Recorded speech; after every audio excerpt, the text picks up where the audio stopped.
Hey there, and welcome to our brief lecture on the differences between renewable and non-renewable resources.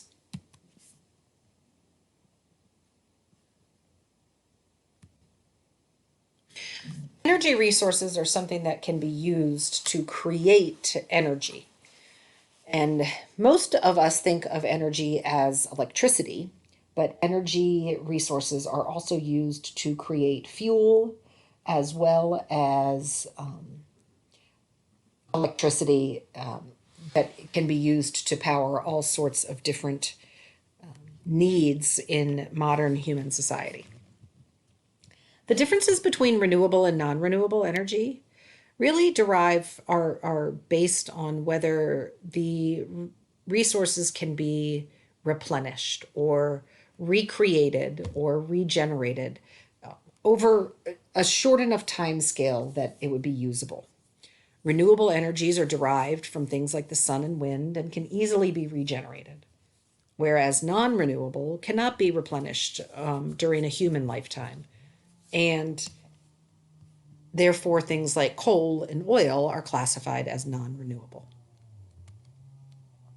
When we delve into looking at renewable energy and resources, we can start with biomass. Biomass is energy that is derived from organic material from plants and animals. Things like sewage, solid waste, animal residues, agricultural crops, forestry crops, and industrial residues. All of this falls under the biomass category. Biomass can be cleaner than burning oil, and it is renewable and abundant.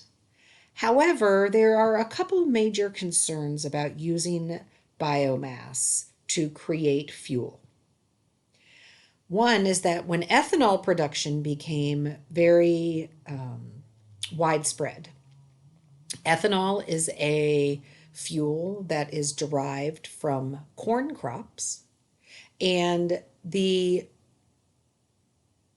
corn crops being converted from, or the agricultural crop land that at one point had been for crops made for animal and human consumption, started to be converted into consumption for ethanol and or the creation of ethanol, and that caused food prices to rise.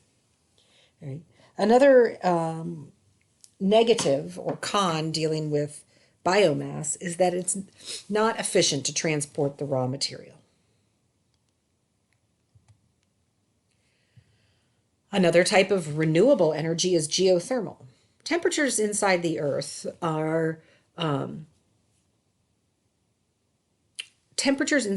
can be very high, right? And in some areas, in certain geographic locations, there is the ability to tap into the Earth's heat. And it is some of the benefits to geothermal heat are that it is a low greenhouse gas producer. It is energy and cost efficient.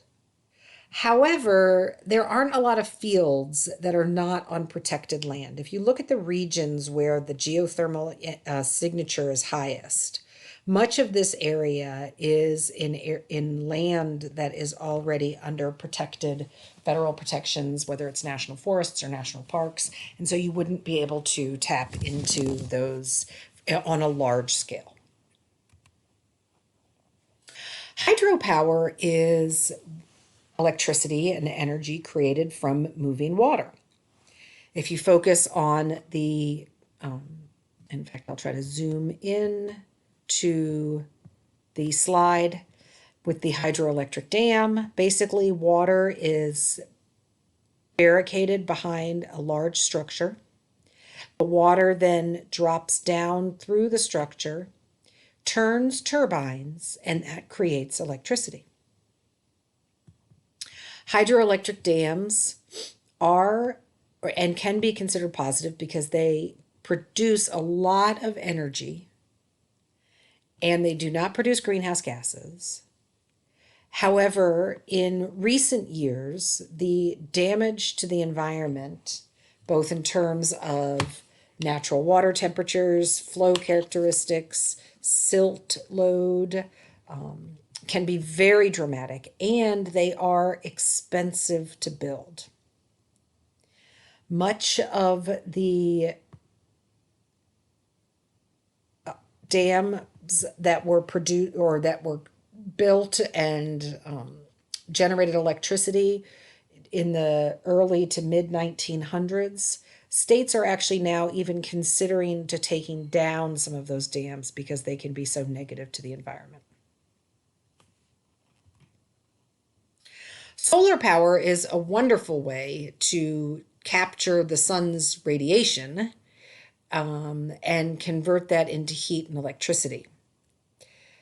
Again, the positive is that there's no greenhouse gases released and that it's renewable, though it can be very expensive to install and it is not effective in areas with limited light.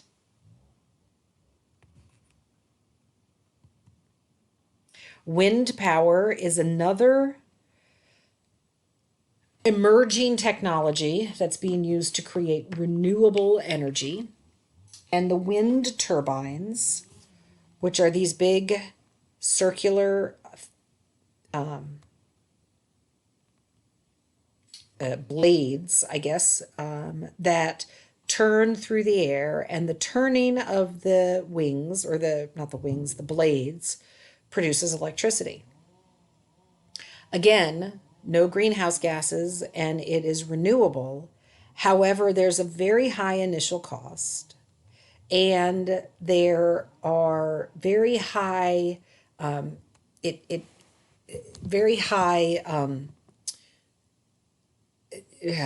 is windiest in areas in the central United States where it would be very effective to use wind power. But most of the people live on the coasts. And so to get that energy to the coasts requires infrastructure, meaning transmission lines to be built. And that can be very cost prohibitive.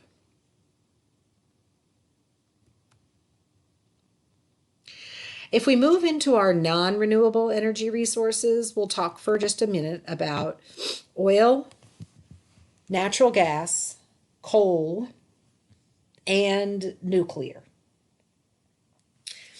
I want to focus on the bottom right-hand side here for a moment. And I'm going to pull this up so that we can see it. And I want us to focus specifically on this petroleum and natural gas formation. Petroleum, meaning oil, forms in an area where there had once been a shallow ocean.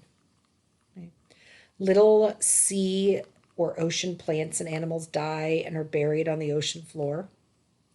Over time, they're covered with layers of silt and sand.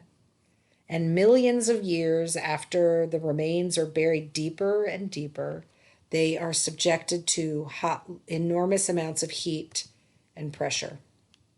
And that turns them into oil and natural gas.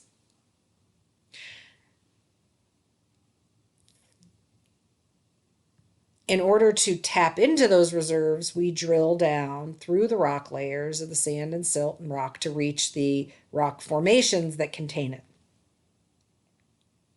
Oil and natural gas are, as it says, crude oil is a smelly yellow to black liquid, right?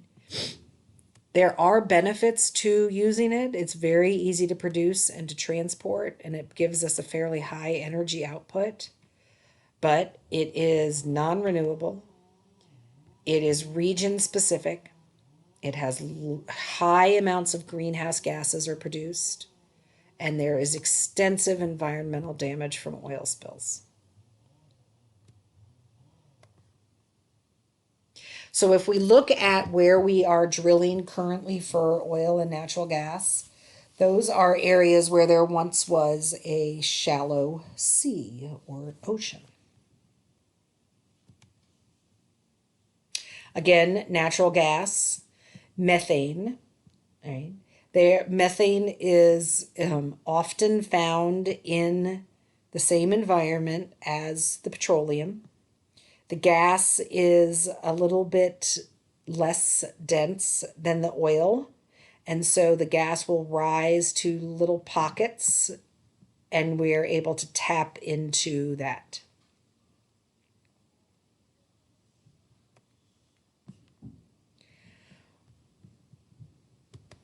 When we go to look at coal, let's take just a minute or two to look at that graphic for coal.